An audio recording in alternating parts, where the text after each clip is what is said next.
Assalamualaikum warahmatullahi wabarakatuh. Waalaikumsalam Waalaikumsalam warahmatullahi wabarakatuh. Alhamdulillahi rabbil alamin.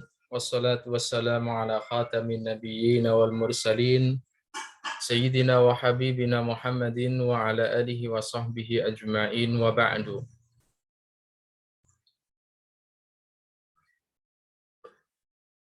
Radina billahi rabba wa bil islami dina wa bi Muhammadin sallallahu alaihi wasallama nabiyya wa rasulah. Rabbi syrah li sadri wa yassir li amri wa hlul 'uqdatam min lisani yafqahu qawli. Rabbi ighfir li wa li walidayya wa liman dakhala baytiya mu'mina wa lil mu'minina wal mu'minat wa la tazidil zalimina illa tabara. Rekan-rekan sekalian, alhamdulillah bi taufiqin minallah wa fadlihi wa karamihi. Hari ini Jumat 27 Mei 2022. Nuwasil biidnihi subhanahu wa ta'ala. Kita akan lanjutkan pembahasan mata kuliah Ulumul Hadis, yang mana hari ini kita masuk pada pembahasan hadis Ali, hadis nazil, hadis mauquf, hadis mursal, dan hadis gharib. Dan seperti biasanya rekan-rekan, kita akan mengawali dengan melantunkan Al-Manzumah Al-Baikuniyah, nazaman Imam Baikuni, yang berkaitan dengan mustalah atau istilah-istilah ulumul hadis. Pada pertemuan terakhir kita sudah sampai pada bait yang ke-13, dan hari ini kita akan lanjutkan dengan bait yang ke-14, 15, dan 16.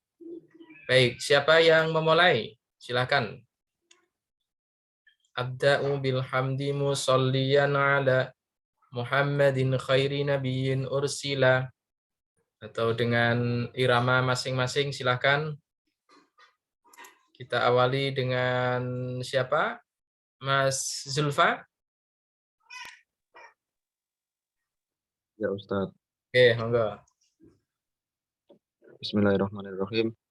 Abdatu bilhamdi musalliyan ala Muhammadin khairin nabiyyin ursila badi minna samil hadisi idda wa kullu wahidin ata wa hatta awaluha sahihu wa huwa mattasal isnaduhu wa lam yashudda aw yu'al yarwihi adlun dhabitun amislihi muqamatun fi dabtihi wa naqlihi wal hasanul ma'rufu turqan wa godat rijaluhu la kasohihi ishtaharat wa kullu ma an rutbatil husni qasur wa huwa dha'ifu wa huwa aqsaman qusur. Iya. Berikutnya, lanjut Mas Zulfa.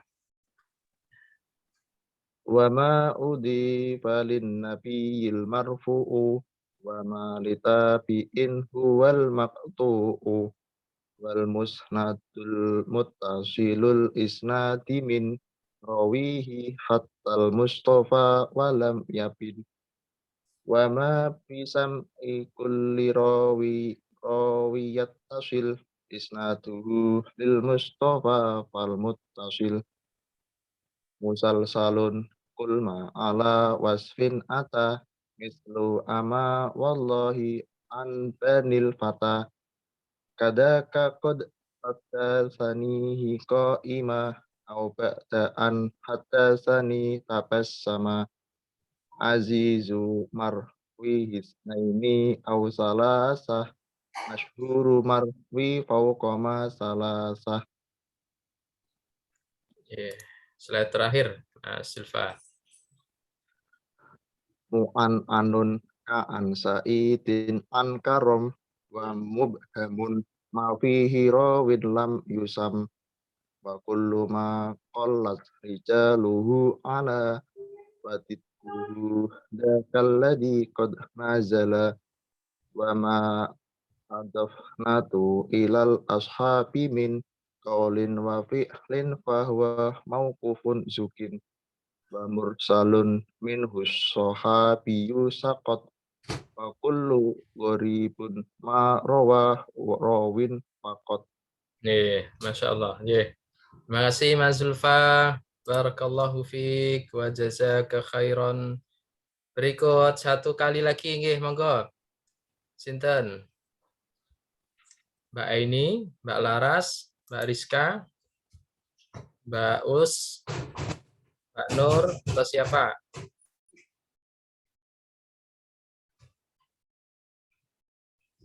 Mbak Nia, Mbak Yasifa, Mbak Sevi,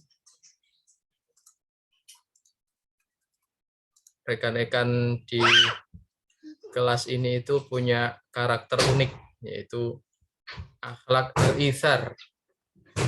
Ithar itu mendahulukan yang lain. Mengedepankan yang lain. Oh, tadi ada Mas Rifki loh. Mas Rifki. Mas Rifki mana? Mas Rifki, monggo. Baca ini, Ustaz.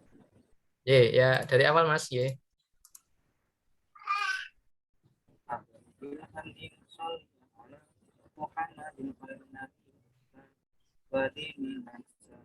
Suaranya kecil, Mas. Lirih sekali. Lebih dekat. Muhammadin khairin nabi ursila wa min nafsani hadithin kita wa kullu wahidin hatta awal hasahihu wa huwa matasal isnaduhu wa lam yasudda aw yu'al yarwihi adlun dhabitun an mislihi muhtamadun fi dhabtihi wa nablihi wal hasanu ma'ruful turqan wa mudat rijalu la sahih istaharat wa kullu ma an rubatil husni wa qasur bahwa dha'ifu wa huwa ahsaman kusur Udhifa lin-nabil marfu'u wa udhifa lin-nabi marfu'u wa ma bisabihin huwa makruhu wal musnadu mutasilu isnadu min rawi hatal mustafa wa lam yamin wa ma bisabihin kulli rawi dia tasil isnaduhu lil mustafa fal mutasil musalsalun kulma ala wasfin ata mislu ama wallahi anbani kata qad haddatsani qa'ima au ba'da an haddatsani tabassama azizun mau isnaini au salata masyhurun marwi fawqa ma salata Nun ka'an sa'idin an karam anka an sa'idin an karam wa mubhamun ma fihi rawin lam tusam wa kullu ma qallat rijaluhu ala wa bidduhu dakalladhi qad nazala wa ma adaftahu ilal ashabi min qawli wa fi'li fa huwa mawqufun bihin wa mursalun sohabi saqat. Bakul ma rawa rawin faqat. Taib, jazakumullah khairan Mas Rifki. Baik rekan-rekan, hari ini kita akan mengkaji bersama istilah hadis Ali pada bait yang ke-14. Apa yang dimaksud hadis Ali? Wa kullu ma qalat rijaluhu ala, setiap hadis yang para perawinya sedikit itu disebut hadis Ali. Wadinduhu dzakalladzi qad nazala. Sedangkan hadis yang para perawinya banyak itu disebut hadis nazil. Kenapa disebut hadis Ali dan kenapa disebut hadis nazil? Insya Allah kita kaji bersama. Wa ma adaftahu ilal ashabi min qaulin wa fi'lin fahuwa mauqufun zukin. Hadis mauquf. Setiap hadis yang diidhafahkan, artinya dinisbatkan atau disandarkan, maksudnya bersumber dari generasi para sahabat berupa ucapan dan perbuatan. Wa mursalun minhu sahabiyyu saqat wa qul gharibun ma rawa rawin faqat. Sedangkan hadis mursal, hadis yang tidak menyebutkan generasi sahabat dari tabi'in langsung dinisbatkan kepada baginda Rasulullah. Jadi tidak ada perawi sahabat, disebut hadis mursal. Dan terakhir, waqul gharibun ma rawa rawin faqat, yang disebut dengan hadis gharib adalah hadis yang perawinya hanya satu. Hanya satu. Baik, berikut hadis Ali. Kita baca bersama siapa? Monggo. Mas Zulfa, dibantu dicatatkan ya. Nah, Ustaz. Mbak Uswatun, monggo. Hadis Ali. Hadis Ali, secara etimologi, Ali adalah isim fa'il ulu yang artinya tinggi. Secara terminologi, Ali adalah hadis yang memiliki sanad dengan jumlah perawi yang lebih sedikit dibandingkan dengan sanad lain yang jumlah perawinya lebih banyak. Jadi ada satu riwayat matan hadis memiliki sanad yang pertama perawinya sedikit. Nah, dibandingkan dengan sanad kedua, berarti jalur lain, perawinya lebih banyak. Nah, yang sedikit ini disebut dengan hadis Ali. Bukan berarti hadis yang diriwayatkan Imam Ali bin Abi Thalib ya, tetapi hadis yang para perawinya memiliki jumlah sedikit dibandingkan riwayat sanad yang lain. Nah, sedangkan hadis nazil berikutnya, Mbak Aini, silakan.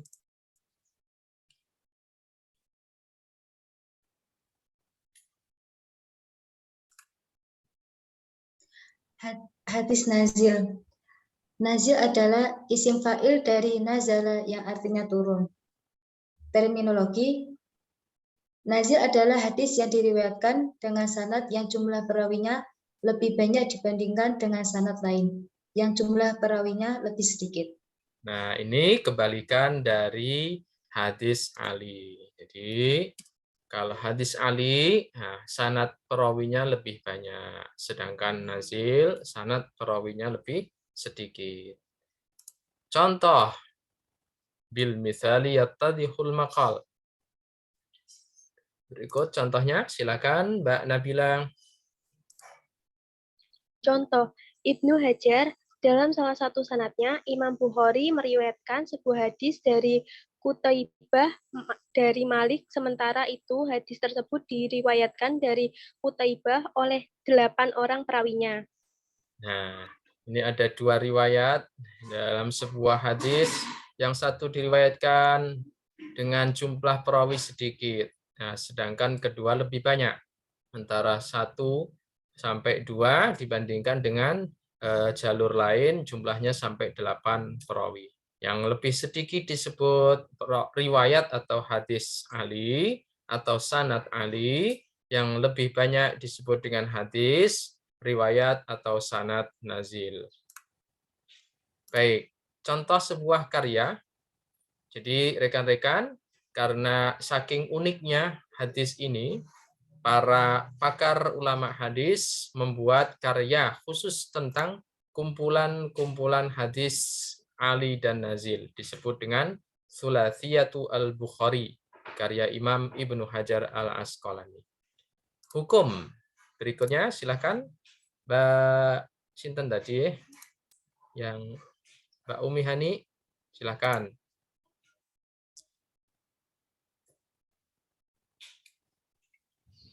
Hukum.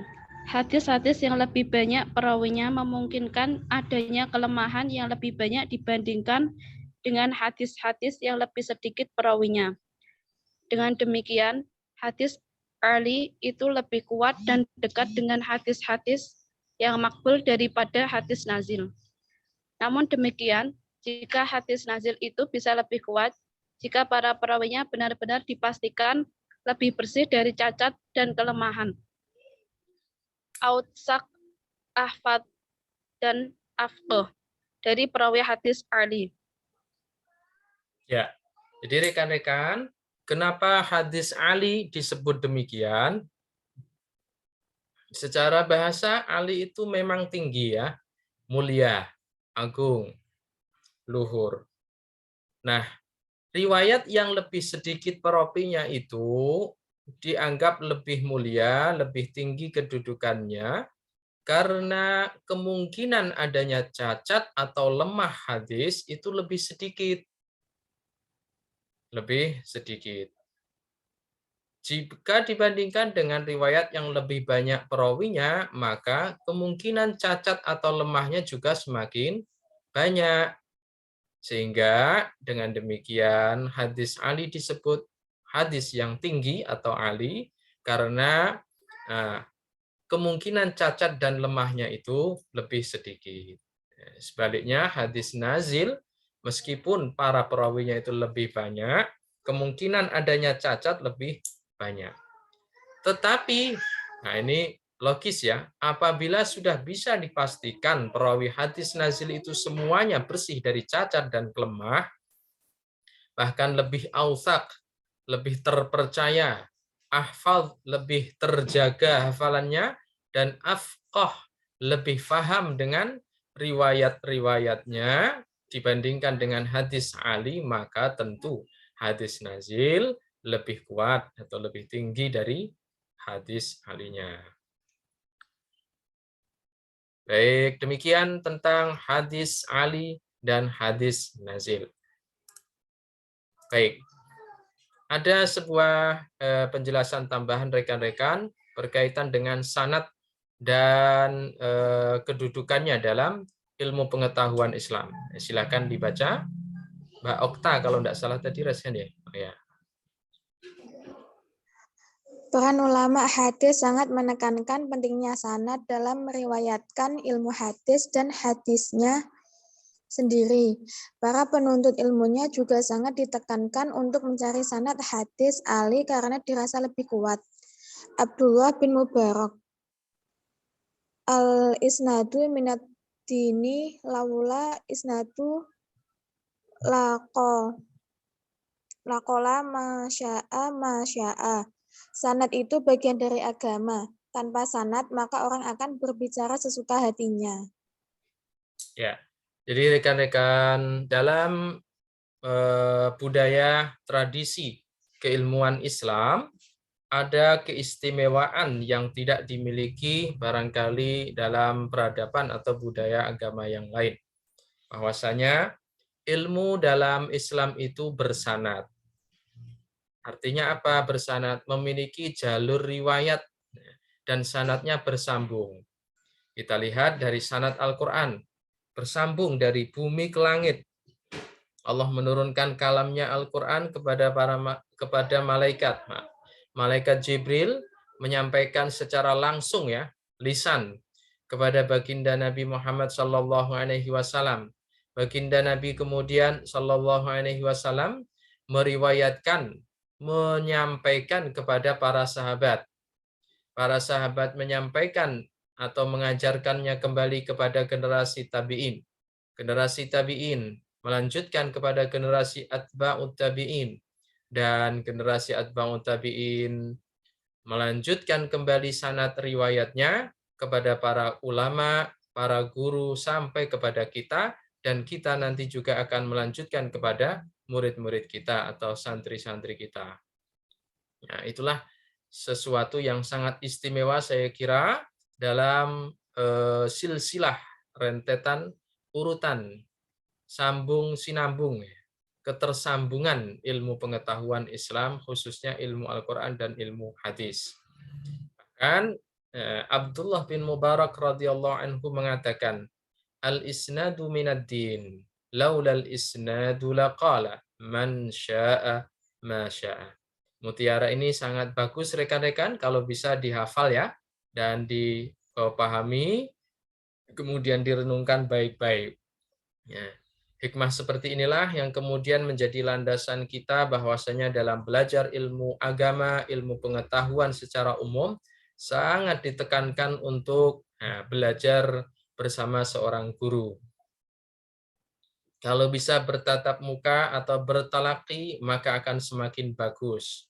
Nah, bahkan dalam Al-Quran kita wajib untuk mendapatkan pembelajaran secara langsung dari para guru kita.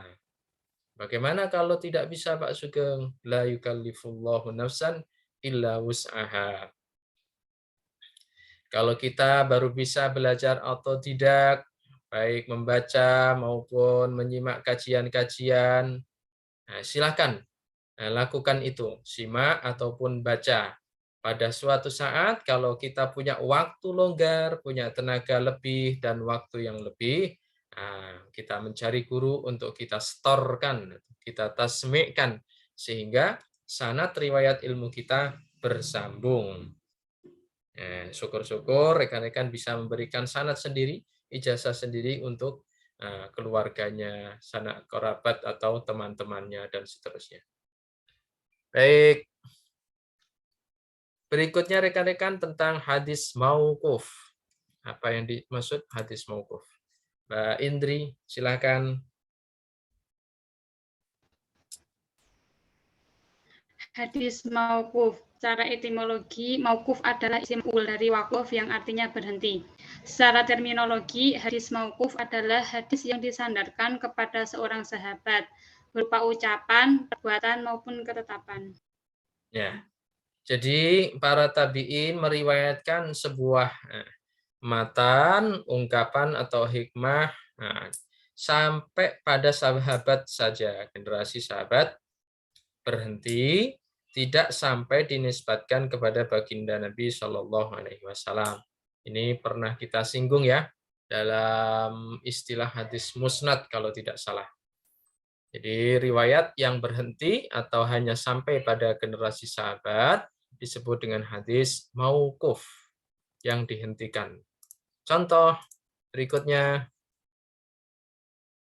tadi terakhir Mbak Indri, berikutnya Mbak Nabila, sudah tadi? Sudah, Ustadz. Udah. Yeah. Yeah. Aini?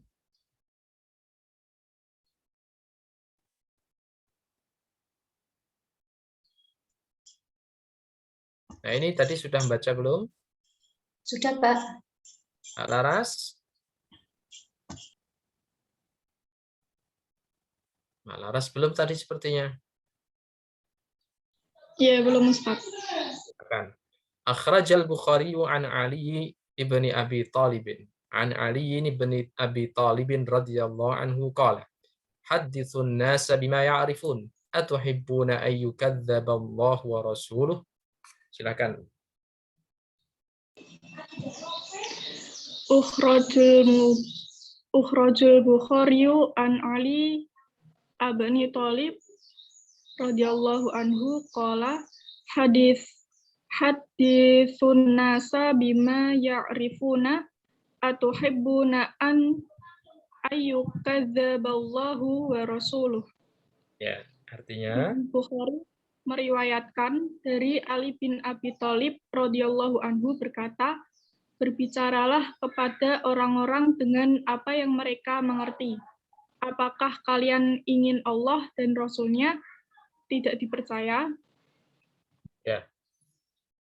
Akhrajal Bukhari an Ali bin Abi Talib radhiyallahu anhu qala, hadithun nasa bima ya'rifun atuhibbuna an yukadzdzaba Allah wa rasuluh. Berbicara kepada orang-orang dengan apa yang mereka mengerti. Kontennya dimengerti sesuai dengan kemampuan daya tangkapnya, dan bahasanya juga dimengerti sesuai dengan bahasa yang mereka pakai. Berbicara dengan orang Jawa, berbicara dengan bahasa Jawa yang halus atau yang sopan lah. Berbicara dengan orang luar Jawa, tidak bisa bahasa daerah mereka, berbahasa dengan bahasa Indonesia. Berbicara dengan orang asing, orang Jerman, berbahasa dengan bahasa Jerman. Berbicara dengan orang Mesir, orang Timur Tengah, orang Arab juga dengan menggunakan bahasa yang mereka pahami. Apakah kalian ingin Allah dan Rasul-Nya tidak dipercaya? Khususnya ketika kita berbicara tentang agama. Kepada masyarakat kita gunakan bahasa masyarakat kita. Kalau kita tidak bisa menggunakan bahasa yang baik, yang dipahami, atau kita tidak bisa menyesuaikan konten, tema, atau materi yang kita sampaikan, maka boleh jadi mereka tidak akan percaya terhadap Allah dan Rasulullah, terhadap Al-Quran, dan terhadap sunnah-sunnah Rasulullah yang kita sampaikan kepada mereka. Karena tidak percaya, karena tidak memahami. Baik, berikutnya.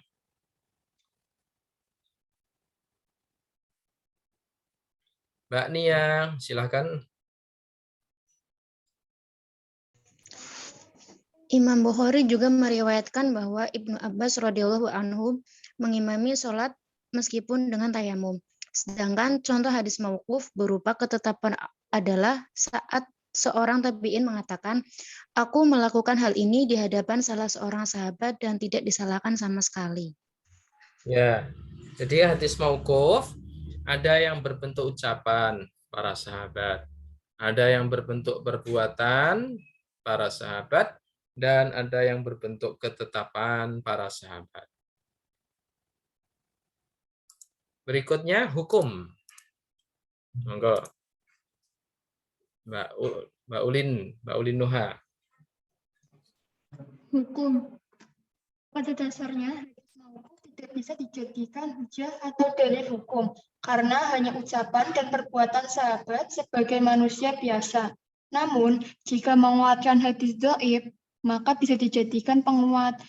Dan jika ada yang menguatkan hadis mauquf, bisa meningkatkan menjadi hadis marfu, yaitu manakala hanya sebatas lafal, sedangkan hukum atau esensinya adalah hadis marfu yang dinisbatkan kepada baginda Nabi Shallallahu Alaihi Wasallam, seperti ucapan Sayyiduna Jabir bin Abdillah radhiyallahu anhu.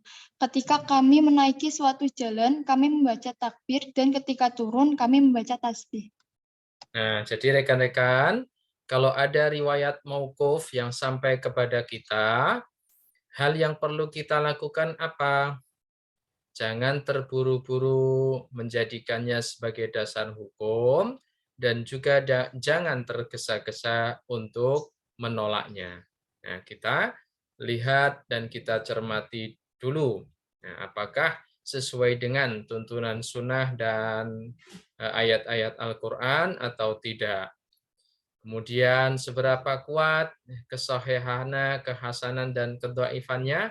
Nah, syukur-syukur ada penguat yang dari sunnah baginda Rasulullah SAW. Ada di antara hadis mauquf itu ternyata hanya lafalnya saja. Sedangkan esensinya itu sebenarnya termasuk hadis marfu yang dinisbatkan kepada baginda Rasulullah. Seperti perbuatan para sahabat baginda Rasulullah yang dilakukan pada zaman baginda Rasulullah. Seperti riwayatnya ini, Jabir bin Abdullah, ketika kami menaiki suatu jalan, kami membaca takbir, dan ketika turun kami membaca tasbih.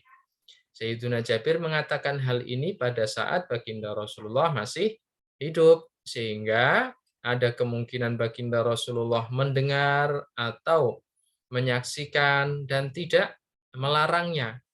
Nah, termasuk berarti hadis marfu atau hadis takrir baginda Rasulullah SAW.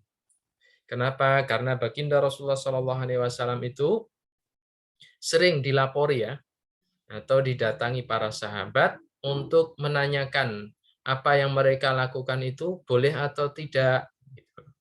Atau bagaimana pandangan baginda Rasulullah? Demikianlah para sahabat. Setiap kali ada sesuatu yang baru yang berkaitan dengan ajaran agama atau adab secara umum, mereka menyampaikan kepada baginda Rasulullah.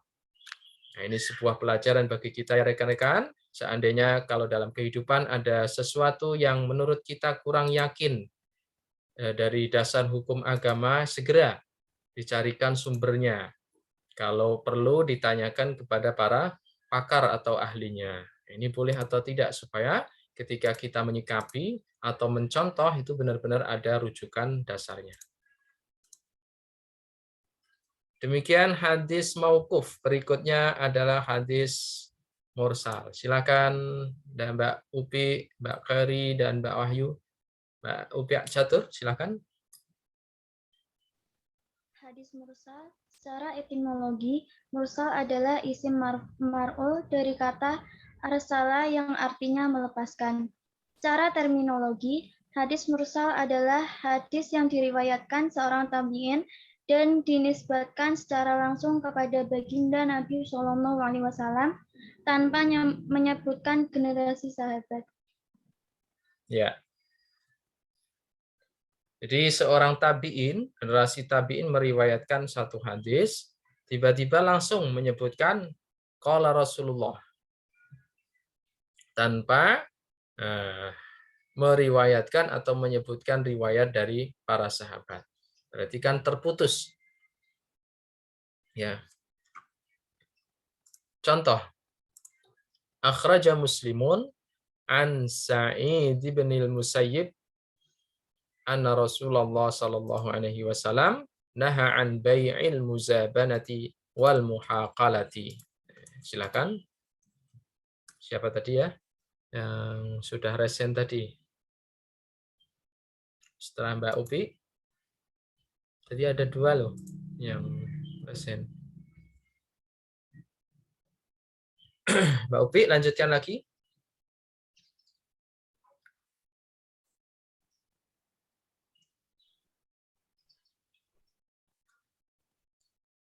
Akhraju Muslimun an Sa'id bin Musayyibi anna Rasulullah sallallahu alaihi wasallam naha an bai'i muzabanati wal muhaqalah. Imam Muslim meriwayatkan dari Sa'id bin Musayyib radhiyallahu anhu bahwa Rasulullah sallallahu alaihi wasallam melarang jual beli antara kurma basah yang masih di pohon dengan kurma kering yang sudah dipetik dan melarang jual beli biji-bijian yang masih di tanaman yang belum masak dengan bijian yang sudah dipetik. Nah, jadi rekan-rekan, ternyata tidak hanya di masyarakat kita ya, di masyarakat Arab zaman jahiliyah dulu ada jual beli sistem tebas. Kalau di kampung saya di Ngawi, rekan-rekan, di kampungnya Mbak Upi tidak ada ini ya pasti. Ya, di Ngawi, kampung saya, orang punya pohon mangga.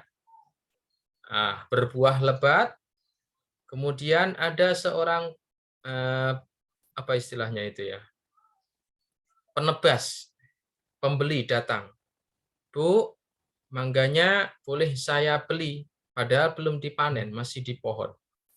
Saya beli cash, kontan, 5 juta, silakan terima. Nanti saya akan memanennya minggu depan. Nah, jual beli seperti ini termasuk jual beli muzabanah atau muhaqalah. Buahnya masih di pohon, belum ditimbang. Nah, jangankan ditimbang, dipetik saja belum. Baik. Ada juga petani sawah padi. Nah, minggu depan akan panen, tiba-tiba hari ini didatangi seorang pembeli borongan. Nah, tengkulak istilahnya. Pak, sawahnya, padinya tak beli 15 juta. Minggu depan tak panen. Nah, itu tidak boleh. Kenapa? Karena akan ada unsur zalim kalau terjadi sesuatu. Yang pertama. Yang kedua, masih syubhat atau ghumud. Belum jelas.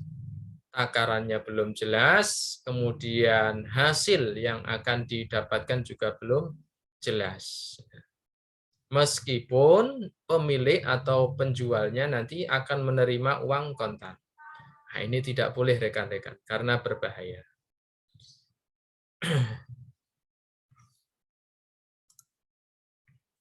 Baik.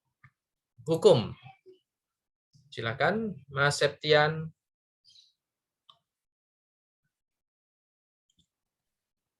Hukum. Hukum hadis mursal bisa diterima dengan syarat diriwayatkan oleh para perawi yang benar-benar sahih dan dikuatkan dengan siqah dan dikuatkan dengan hadis-hadis lain yang lebih kuat. Ya, hadis mursal pun yang dinisbatkan kepada baginda Rasulullah tanpa menyebutkan sahabat boleh jadi diterima, tapi dengan syarat perawinya benar-benar terpercaya dan dikuatkan dengan hadis-hadis yang lain. Nanti rekan-rekan kalau ada yang berkenan meneliti hadis ini, diperkuat oleh hadis-hadis yang lain juga. Kemudian terakhir ya, hadis gharib. Ada Mbak Korea, Mbak Wahyu, atau Mbak Korea dulu, silahkan. Hadis gharib. Secara etimologi, gharib artinya asing. Secara terminologi, hadis gharib adalah hadis yang diriwayatkan oleh seorang perawi saja yang memang kedebitan dan keadilannya sudah diakui oleh para ulama hadis dan diterima, seperti Az-Zuhri dan Qatadah. Nah, jadi satu saja perawinya, tetapi memang kekuatan hafalan atau kedobitannya dan karakter kepribadiannya benar-benar terpercaya oleh para ulama hadis. Seperti Imam Zuhri dan Imam Qatadah ini sering meriwayatkan hadis, beliau sendiri yang meriwayatkan, tidak ada yang meriwayatkan. Tetapi karena sudah diakui, masuk dalam kategori hadis gharib. Contoh, akhraja Syaikhani al-Bukhari wa Muslimun an Ibni Fudailin an Umarata bin al-Qa'qa' an Abi Zur'ata an Abi Hurairata radhiyallahu anhum jami'an. Qala Rasulullah sallallahu alaihi wasallam kalimatani khafifatani 'ala al-lisani thaqilatani fil mizani habibatani ila ar-Rahman subhanallah wa bihamdihi subhanallahil azim. Silakan Mbak Wahyu atau siapa tadi yang sudah resen, atau Mbak Dian? Wahyu hadir? Mbak Dian, Fauzia? Hadir, Ustaz. Yeah.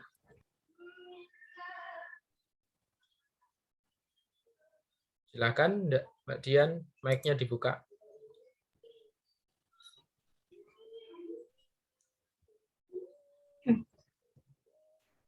Akhraja Syaikhani al-Bukhari wal Muslim an Ibni Fudail an Umar bin al-Qa'qa' an Abi Zur'ata an Abi Hurairah qala Rasulullah sallallahu alaihi wasallam kalimatani khafifatani 'alal lisani thaqilatani fil mizani habibatani ila rahmani subhanallah wa bihamdihi subhanallahil azim.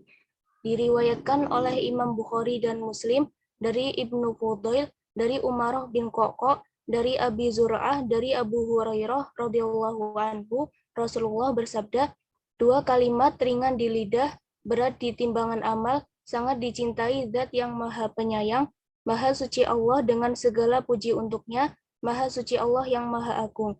Hadis ini gharib karena diriwayatkan hanya dari jalur yang tersebut.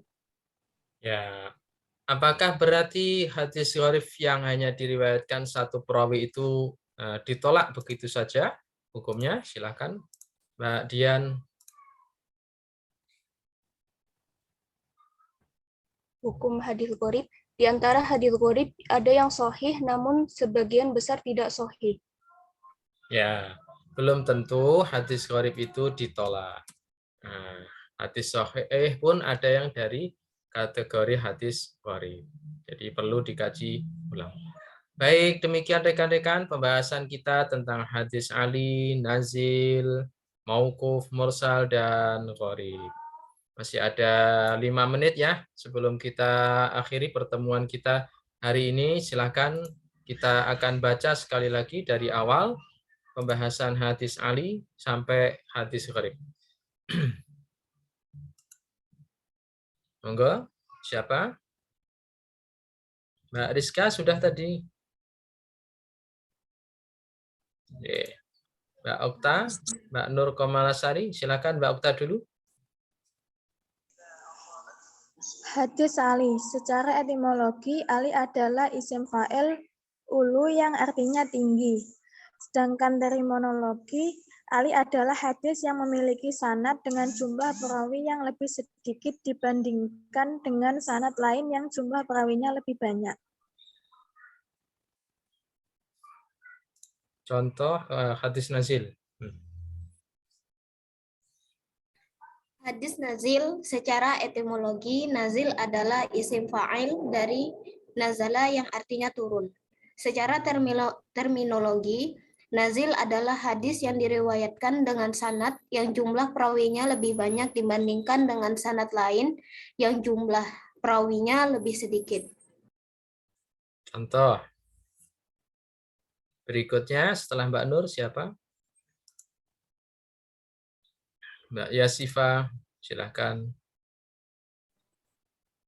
Contoh, Ibnu Hajar al-Asqalani dalam salah satu sanadnya, Imam Bukhari meriwayatkan sebuah hadis dari Qutaibah dari Malik, sementara itu hadis tersebut diriwayatkan dari Qutaibah oleh 8 orang perawi. Yeah. Contoh karya Mbak Yasifa. Contoh karya Sulasiyatu al-Bukhari karya Imam Ibnu Hajar al-Asqalani. Hukum. Berikutnya tadi ada Mbak siapa nggih yang resen tadi? Mbak Faza nggih. Hukum. Hadis-hadis yang lebih banyak perawinya memungkinkan adanya kelemahan yang lebih banyak dibandingkan dengan hadis-hadis yang lebih sedikit perawinya. Dengan demikian, hadis Ali itu lebih kuat dan dekat dengan hadis-hadis yang makbul daripada hadis nazil. Namun demikian, jika hadis nazil itu bisa lebih kuat jika para perawinya benar-benar dipastikan lebih bersih dari cacat dan kelemahan, ausak, ahfaz, dan afqoh dari perawi hadis Ali. Ya. Satu lagi Mbak Faza. Para ulama sangat menekankan pentingnya sanad dalam perawinya ilmu hadis dan hadisnya sendiri. Para penuntut ilmunya juga sangat ditekankan untuk mencari sanad hadis Ali karena dirasa lebih kuat. Abdullah bin Mubarak al-isnadu minad-dini. Laulal isnadu laqala man syaa ma syaa. Sanad itu bagian dari agama. Tanpa sanad, maka orang akan berbicara sesuka hatinya.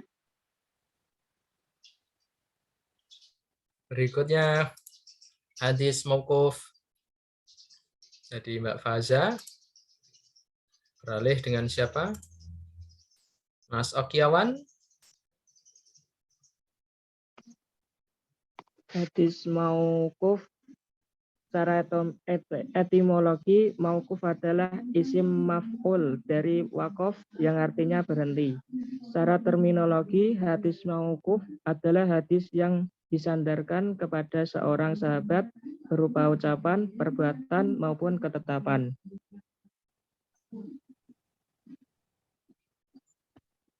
Contoh, Mas Okiawan. Ahrijul Bukhari an Ali bani Abi Thalib radhiyallahu an qala hadisun nasa bima ya'rifun atuhibbuna an yukadzdzaba Allahu wa rasuluh. Imam Bukhari meriwayatkan dari Ali bin Abi Thalib radhiyallahu an berkata, berbicaralah kepada orang-orang dengan apa yang mereka mengerti. Apakah kalian ingin Allah dan Rasul-Nya tidak dipercaya?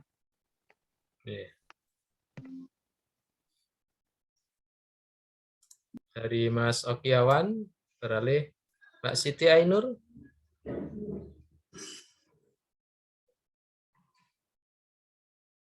Siti Ainur Rahmah.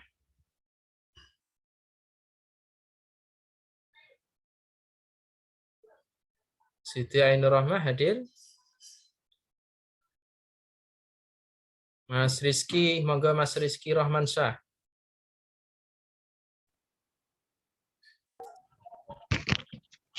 Imam Bukhari juga meriwayatkan bahwa Ibnu Abbas radhiyallahu an mengimami sholat meskipun dengan tayamum.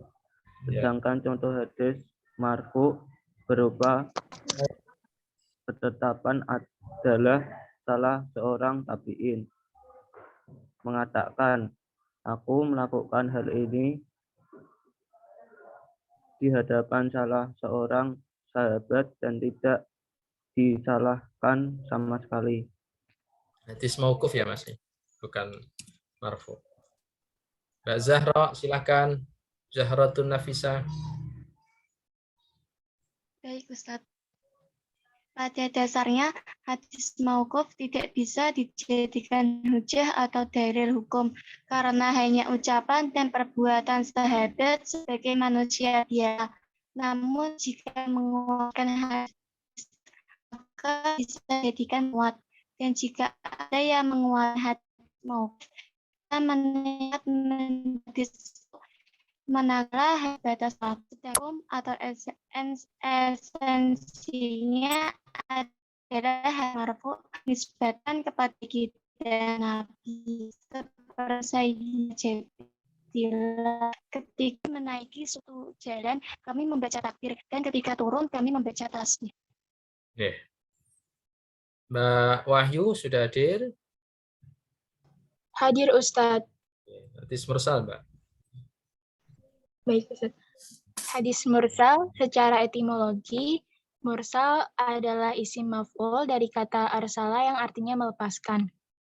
Secara terminologi, hadis mursal adalah hadis yang diriwayatkan seorang tabi'in dan dinisbatkan secara langsung kepada baginda Nabi SAW tanpa menyebutkan generasi sahabat. Nia Utamiatul hadir? Hadir Ustadz. Silakan.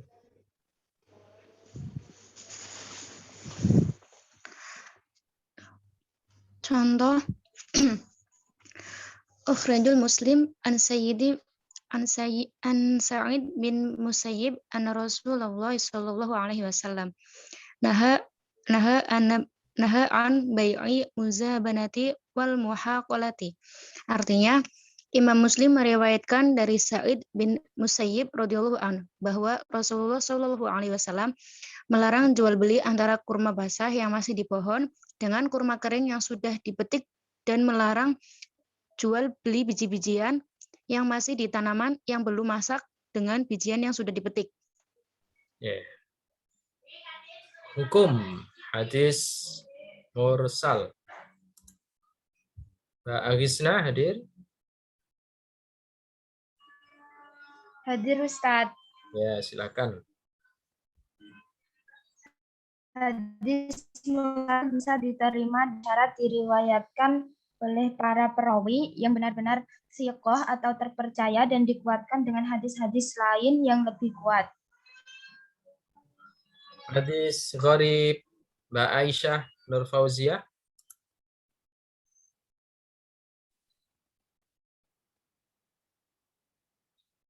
Mas Alam hadir?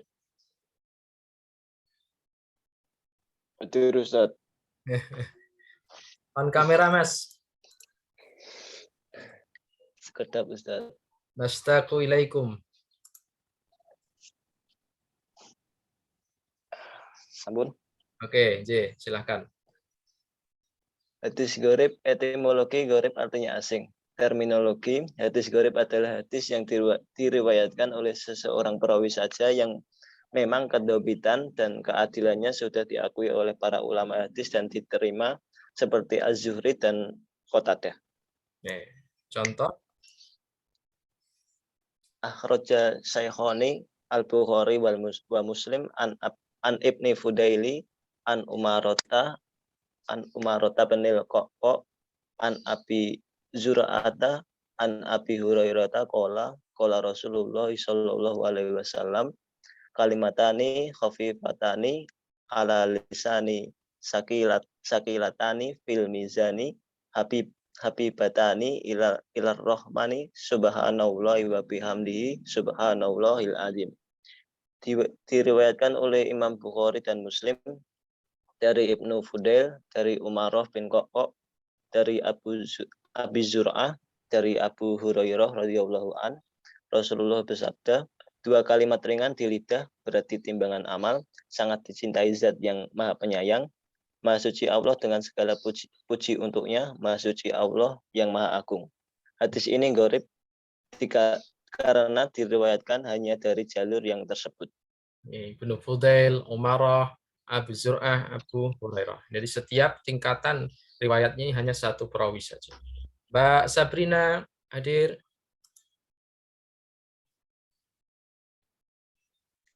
Hadir Ustaz. Oke, silakan. Di antara hadis gharib ada yang sahih, namun sebagian besar tidak sahih.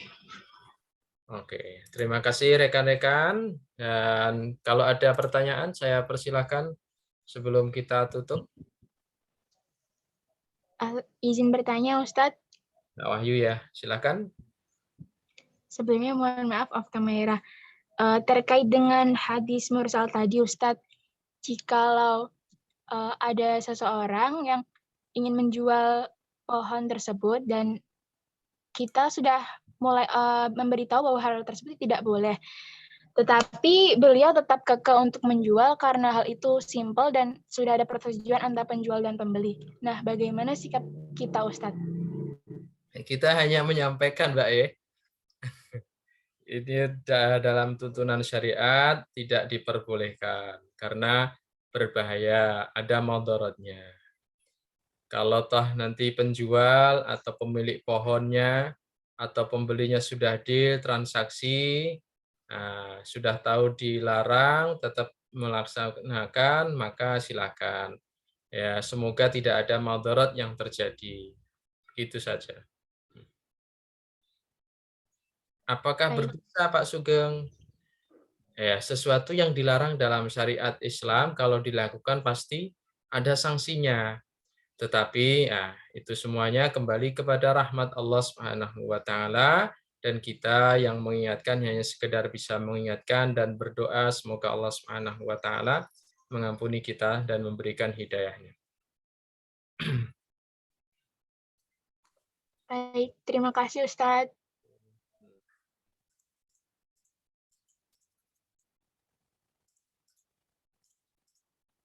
Cukup, rekan-rekan, kita tutup ya. Subhanakallahumma wa bihamdika asyhadu an la ilaha illa anta astaghfiruka wa atubu ilaik. Wa sallallahu ala nabiyyina Muhammadin wa ala alihi wa sahbihi wa baraka wa sallam. Subhana rabbika rabbil izzati amma yasifun wa salamun ala mursalin walhamdulillahi rabbil alamin. Assalamualaikum warahmatullahi wabarakatuh. Waalaikumsalam. Syukran Ustaz. Terima kasih Ustaz. Syukran Ustaz.